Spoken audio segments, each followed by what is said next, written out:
Yuk sahabat sektor 7 semuanya, jumpa lagi dengan Mimin ya guys. Hari ini Mimin akan membawakan alur cerita kembalinya Sang Raja Neraka. Sebelum kita masuk ke ceritanya, Mimin ucapkan terima kasih sudah bersedia untuk klik video ini. Dan jangan lupa dukung Mimin dengan cara subscribe, like, komen, serta share videonya ya guys. Semoga kalian semua terhibur. Jika ada yang mau berdonasi, boleh ya guys. Link ada di deskripsi. Tak perlu menunggu lama lagi, langsung saja kita masuk ke videonya. Di video kali ini diceritakan bahwa setelah Raja Neraka menghancurkan kedua kendang telinganya dan berujar bahwa makhluk penuh obsesi seperti Yiram bukanlah tipenya, Raja Neraka pun dalam hatinya berujar bahwa sepertinya syarat pengaktifan pakaian jenazah Yiram adalah mendengar bisikan lewat telinga. Dirinya bisa mengetahui hal itu berkat indera keenam miliknya. Tapi dirinya masih belum mengaktifkan pakaian jenazah miliknya. Akan tetapi lamunan Raja Neraka itu pun disadarkan oleh Yiram yang kesal serta merajuk menanyakan kenapa Raja Neraka sampai segitunya tak ingin menjadi miliknya. Mendengar kalimat itu, Raja Neraka pun dalam hatinya berujar bahwa ucapan itu adalah sebuah ucapan yang egois. Dan lagi dia tak memiliki kemampuan bersosialisasi yang dimiliki oleh kebanyakan manusia. Dia hanya menganggap makhluk selain dirinya adalah sebuah benda.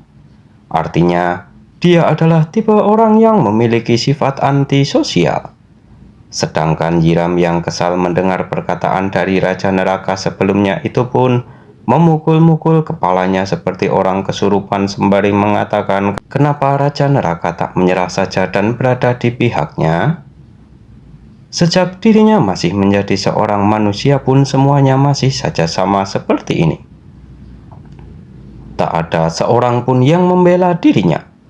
Kenapa semua orang membenci dirinya? Bersamaan dengan hal itu ingatan masa lalu Yiram pun muncul saat dirinya dijadikan sebuah persembahan oleh sukunya. Yiram sembari meronta-ronta pun menanyakan kepada ayahnya kenapa dia melakukan semua ini kepadanya. Padahal ayahnya berkata bahwa persembahan yang akan diberikan adalah domba, bukanlah dirinya. Bawahan kepala suku pun mengatakan bahwa apa kepala suku tak apa-apa dengan hal itu padahal dia adalah darah dagingnya sendiri. Kepala suku yang merupakan ayah Yiram pun menanggapi dengan mengatakan bahwa lebih baik orang seperti Yiram itu tak ada di dunia ini. Dan yang lebih penting untuk saat ini adalah Jok orang sedang berada di persimpangan antara hidup dan mati. Dia menerobos musuh tanpa seekor kuda dan rencana apapun dengan niat yang sungguh-sungguh untuk mendapatkan kembali kampung halaman suku ini. Demi Jok orang yang sedang dalam situasi kritis itu, mereka saat ini harus meruntuhkan pertahanan lawan dan mengerahkan pasukan berkuda. Tak lama setelah itu kepala suku pun meminta agar mereka segera membakar Yiram anaknya, agar perang ini segera berakhir. Bersamaan dengan hal itu, Yiram pun dibakar hidup-hidup untuk dijadikan sebuah persembahan. Kemudian kembali ke tempat Raja Neraka dan Yiram berada terlihat saat ini mereka kembali beradu pedang lagi.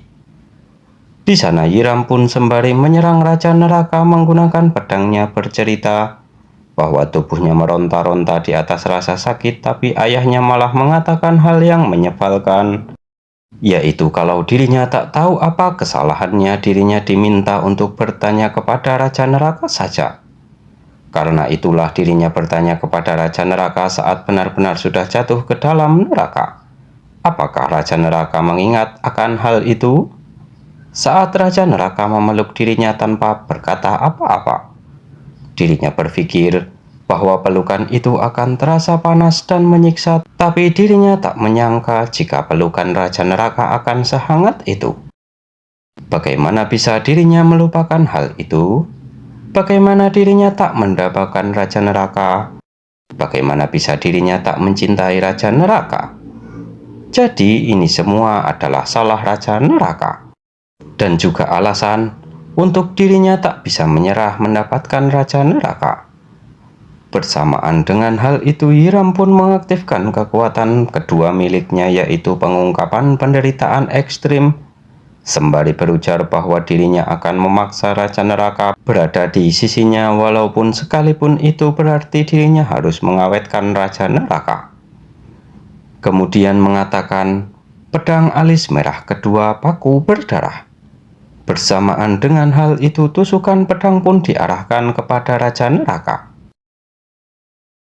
Sedangkan di sisi lain, Raja Neraka sudah membuka dimensi menuju ke neraka, sembari berujar bahwa dengan melihat Hiram seperti maniak itu membuatnya merinding. Tapi ternyata selera Hiram juga sangat menjijikkan. Lalu menggunakan cermin karma 10.000 gada rantai hitam. Bersamaan dengan hal itu, seluruh tusukan yang Hiram arahkan itu pun dihalau oleh teknik milik Raja Neraka itu. Sontak hal itu membuat Hiram kesal karena Raja Neraka berniat menarik dirinya ke dalam neraka, dan dirinya juga tak akan dijerat oleh teknik itu. Namun tiba-tiba Raja Neraka menghilang dari hadapannya yang membuat Hiram pun terkejut. Di sisi lain, Raja Neraka yang menghilang itu saat ini sudah berada di belakang Hiram dan menggunakan teknik pembonsaian jiwa pertama. Namun belum selesai teknik itu digunakan, tiba-tiba Raja Neraka terjatuh hingga terbatuk-batuk dan bertanya-tanya kenapa tiba-tiba dirinya merasakan nyeri yang hebat. Ditambah lagi rasanya perutnya mual dan otot-ototnya seperti sedang dipelintir. Melihat hal itu, Hiram pun mengatakan bahwa itu adalah kekuatan kedua miliknya, yaitu penderitaan ekstrim. Di mana ketika Raja Neraka membalas serangan atau menyerang dirinya atau bahkan bertatapan mata dengannya, maka Raja Neraka akan tersiksa oleh rasa sakit. Lalu membuka penutup matanya sembari tersenyum berujar, haruskah dirinya menunjukkan rasanya sekali lagi? Bersamaan dengan hal itu, tiba-tiba Hiram pun melesat dan sudah berada di depan Raja Neraka, serta saat itu juga Hiram menyeringai sembari mengatakan bahwa Raja Neraka menghancurkan Bulgui dengan kekuatan seperti ini. Pasti akan lucu sekali melihat tubuhnya meronta-ronta saat merasakan penderitaan yang tak pernah dirasakan. Dan pada akhirnya dia akan berjanji untuk mengumpulkan energi kehidupan sama seperti saat Bulgui berlutut di hadapannya. Bersamaan dengan hal itu, Raja Neraka kembali memuntahkan darah dari mulutnya. Namun Hiram terlihat sangat senang melihat Raja Neraka seperti itu dan terus menyerang Raja Neraka sembari berujar bahwa penderitaan ekstrim ini adalah rasa sakit yang diturunkan langsung oleh Tuhan. Sebab rasanya seolah usus diputus dan bola mata dicabut, serta sakitnya seolah-olah tubuh dipukuli hidup-hidup. Lalu memuji Raja Neraka yang masih saja terlihat keren saat mengayunkan pedangnya seperti itu saat sedang menahan darah yang naik di tubuhnya. Kemudian tertawa senang saat melihat ekspresi Raja Neraka yang sedang marah dan meminta Raja Neraka untuk lebih marah lagi kepadanya. Lalu menjelaskan dengan apa yang telah dirinya lakukan kepada GL dari 4 musim. Dengan ideologinya tentang menjadi seorang pahlawan itu, dirinya mempermainkannya. Sebab otak dari penghabisan nyawa istrinya adalah dirinya.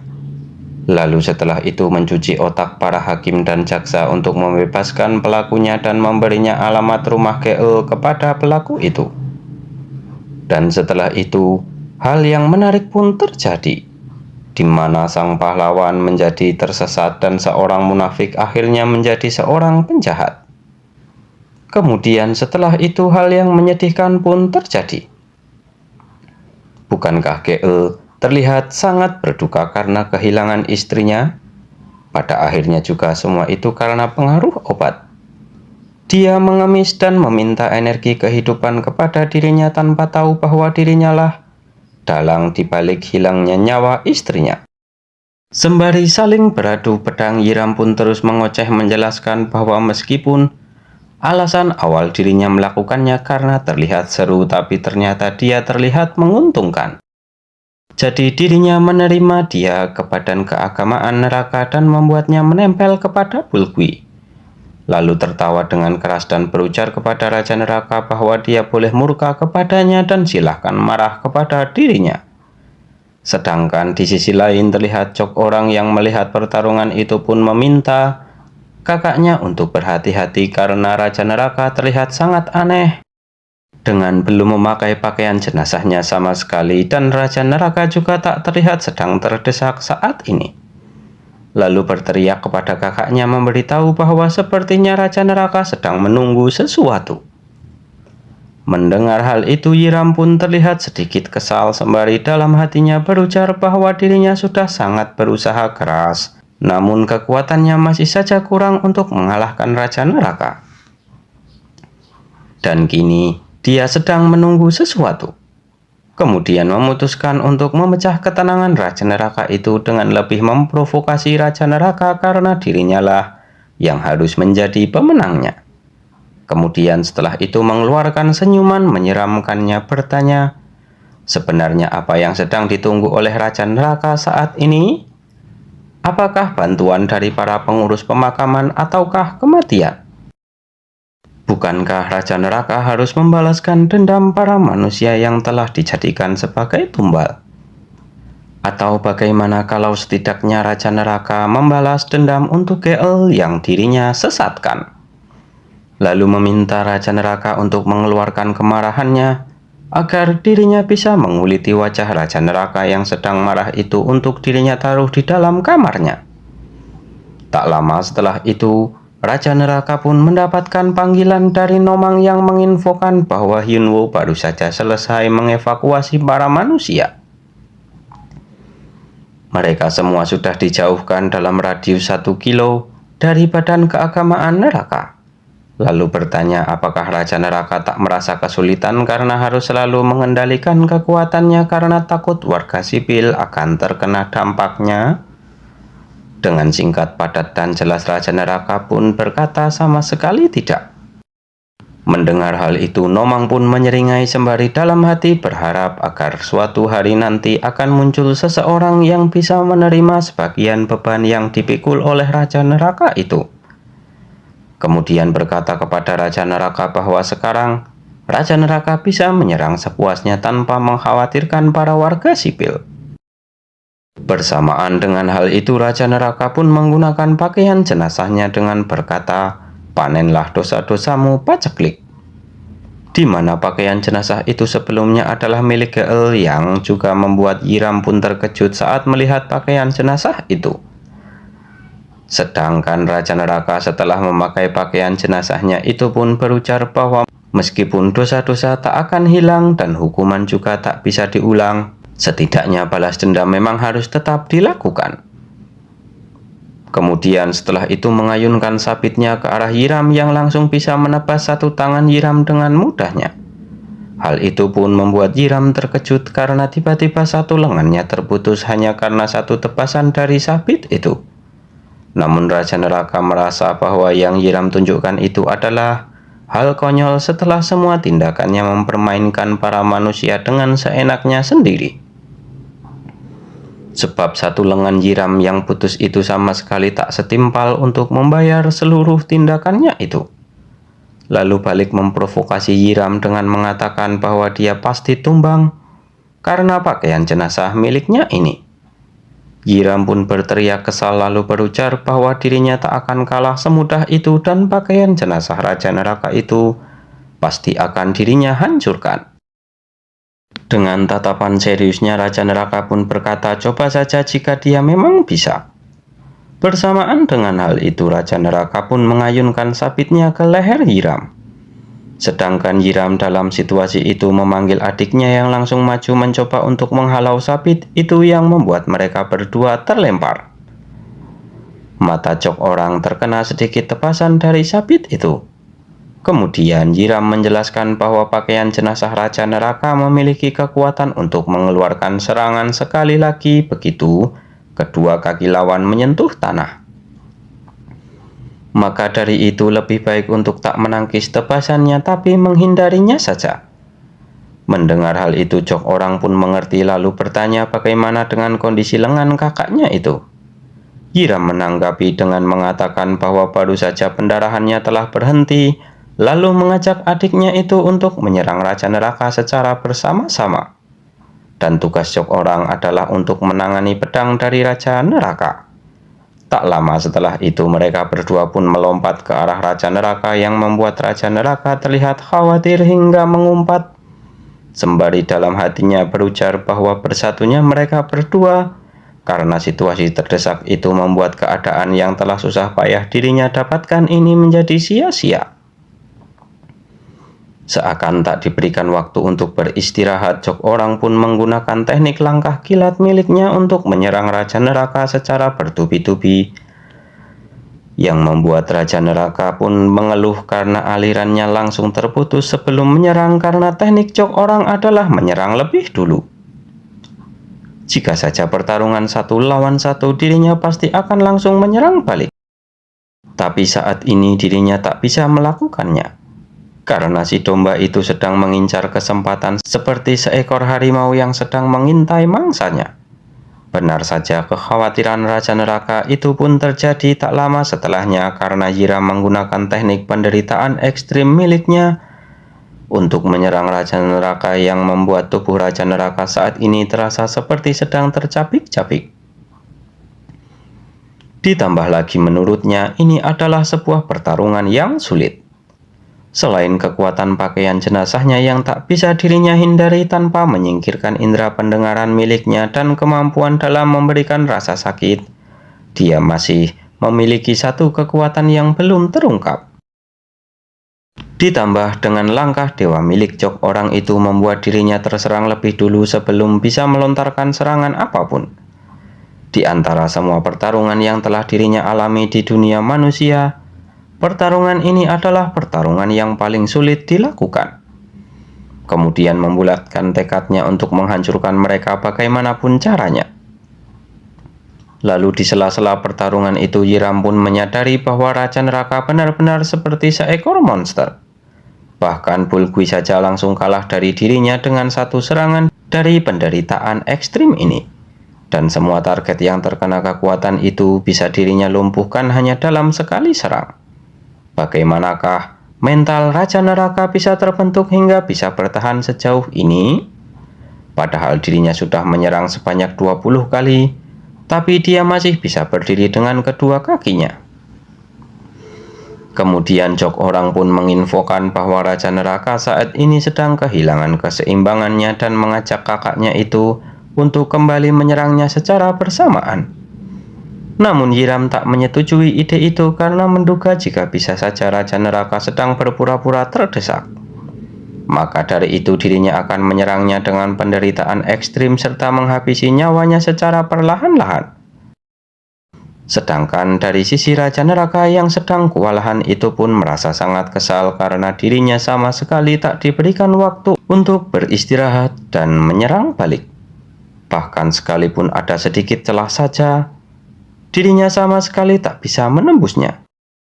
Lalu teringat dengan kata-kata Nomang yang mengatakan jika musuh-musuh Raja Neraka tak akan lengah begitu saja dan akan menggunakan segala jenis perangkap serta sebuah trik untuk bertarung dalam kondisi yang menguntungkan mereka. Kemudian kembali ke pertarungan, Raja Neraka pun membenarkan pesan dari Nomang itu karena buktinya saat ini Jok Orang dan Yiram sedang berjuang sangat keras untuk menghabisi dirinya. Padahal jika saja pertarungan 1 lawan 1 pasti dirinya akan sangat diuntungkan. Dan si domba yang sudah kehilangan satu lengannya itu sudah bukan lawan yang seimbang lagi untuk dirinya. Dirinya pasti menang jika berhasil mendesaknya. Namun yang menjadi masalah adalah langkah dewa milik adiknya dan kombinasi serangan mereka berdua, yaitu penyerangan lebih dulu dan penderitaan ekstrim, di mana adiknya akan mendesak dengan penyerangan lebih dulu yang tak bisa dirinya hindari, sementara kakaknya akan membuat dirinya merasakan sakit seolah organ dalam miliknya terpelintir dengan penderitaan ekstrim. Bagaimanapun caranya dirinya harus membalikkan keadaan ini. Namun semakin lama dirinya jadi semakin kesulitan untuk menegakkan tubuhnya. Jika situasi terus seperti ini maka dirinya pasti akan kalah. Kemudian berpindah di tempat Nomang dan Baekwo berada. Terlihat bahwa Baekwo saat ini sedang khawatir dengan kondisi Raja Neraka yang kemungkinan akan kalah di pertarungan kali ini. Sebab menurut informasi yang telah dikumpulkan oleh para pengurus pemakaman, di Badan Keagamaan Neraka ada 2 orang 12 cabang bumi, yaitu domba dan kuda. Kemungkinan terburuknya adalah jika mereka berdua menyerang Raja Neraka secara bersamaan.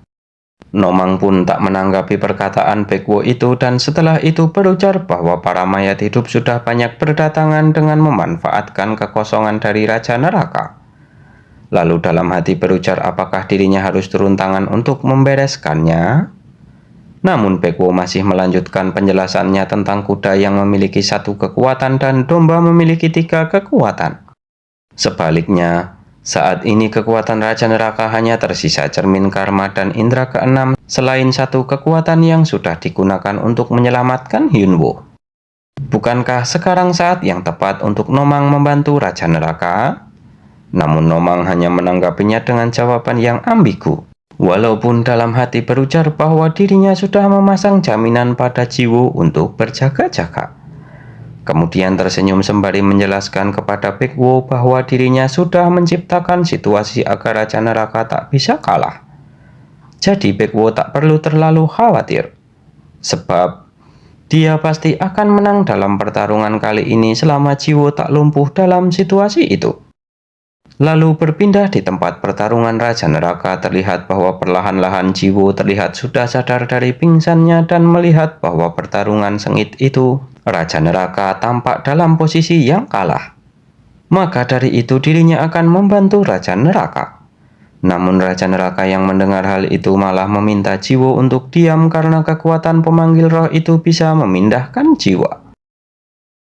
Dia berusaha untuk menghancurkan kesadarannya dan memanggil jiwa baru ke dalam tubuh Jiwoo. Maka dari itu lebih baik Jiwoo tak usah memaksakan diri dan menjaga kesadarannya saja. Namun, Jiwoo tetap merasa harus membantu Raja Neraka walaupun sudah dilarang, namun tubuhnya sama sekali tak bisa digerakkan. Ditambah lagi kedua saudara itu sangat kuat dan sudah bertarung bersama dalam waktu yang lama. Pertarungan melelahkan dengan cara seperti itu sangatlah berbahaya. Jika terus seperti ini, Raja Neraka pasti akan benar-benar kalah. Lalu setelah itu Jiwoo pun teringat saat dirinya ditemui oleh Nomang saat Raja Neraka sedang berlatih. Di sana Nomang memintanya untuk berbaring karena istirahat itu juga penting setelah pertarungan Jiwoo dengan Bulgui sebelumnya. Namun Jiwoo malah menanyakan kenapa Raja Neraka berlatih sekeras itu dan Raja Neraka tak pernah bisa tidur dengan semestinya setelah dia melawan Bulgui. Nomang pun menjelaskan bahwa ada banyak manusia yang kehilangan nyawanya dan dampak yang Bulgui timbulkan lebih besar dari dugaan mereka semua. Misalnya seperti para warga sipil dan pengurus pemakaman yang terkena gempa tanpa bisa menghindar. Rasa penyesalan Raja Neraka itu sama besarnya dengan rasa sayangnya kepada para manusia. Jika Jiwoo sangat mengkhawatirkan Raja Neraka, maka maukah Jiwoo mengulurkan tangannya sekarang? Bersamaan dengan hal itu Nomang pun memberikan sebuah benda kepada Jiwoo. Lalu menjelaskan bahwa begitu benda itu digunakan semua tak akan bisa kembali lagi. Mungkin Jiwoo juga tak akan bisa melihat Raja Neraka yang seperti sekarang. Karena itu dirinya merasa lebih baik Jiwoo yang membawanya.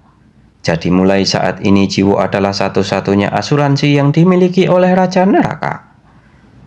Karena waktu yang telah berlalu tak akan bisa diputar kembali dan takdir yang terlewat tak akan bisa digenggam lagi. Jadi jika Raja Neraka jatuh dalam krisis, maka Jiwoo harus menyampaikan benda itu kepada Raja Neraka bagaimanapun caranya. Bersamaan dengan hal itu Jiwoo pun memaksakan diri untuk lepas dari jeratannya di tiang itu dan berhasil melakukannya yang membuat Raja Neraka terkejut dan melarang hal itu. Sedangkan Yiram juga merasakan hal yang sama sembari berujar jika seharusnya Jiwoo tak bisa menggunakan pakaian jenazahnya saat dalam proses pembangkitan itu. Lalu bertanya-tanya bagaimana bisa Jiwoo melakukan hal itu? Sedangkan Jiwo saat ini terlihat sedang menahan rasa sakitnya sembari mengingat perasaan yang dirinya rasakan saat bertarung melawan Bulgui sebelumnya, di mana dirinya bisa membuat serangan yang seharusnya tak kena bisa menjadi kena. Dan sekarang dirinya bisa menebak kekuatan macam apa yang dimiliki oleh Kang Rim pemilik tubuh ini, yaitu Dewa Penghancur yang juga merupakan sebuah kemampuan untuk menghancurkan kekuatan lawan. Walaupun dirinya bukan Kang Rim, namun tubuh ini adalah tubuh miliknya. Dan tubuh ini juga masih bisa mengingatnya, jadi dirinya bisa menggunakan kekuatan itu. Ditambah lagi setiap menghadapi ritual pemanggilan roh, jiwanya akan tercabik. Dan jika dirinya bergerak sedikit lagi, maka jiwa miliknya juga akan tercabik dan lenyap. Namun makhluk sebaik Raja Neraka saat ini sedang berlumuran darah demi melindungi dirinya. Jadi dirinya tak bisa hanya berpura-pura diam tak melihatnya. Lalu sembari tersenyum berkata kepada Raja Neraka agar dia menyampaikan salamnya kepada Kang Rim. Dan setelah itu memukul pelindung dengan harapan agar beban yang dilimpahkan ke bahu Raja Neraka oleh semua orang setidaknya bisa dirinya kurangi sedikit saja. Lalu melemparkan benda yang Nomang titipkan sembari berujar bahwa benda ini adalah ingatan milik Raja Neraka. Bagaimanakah kelanjutan ceritanya? Kita lanjutkan di video berikutnya ya guys. Terima kasih sudah menonton. Jumpa lagi dan bye-bye.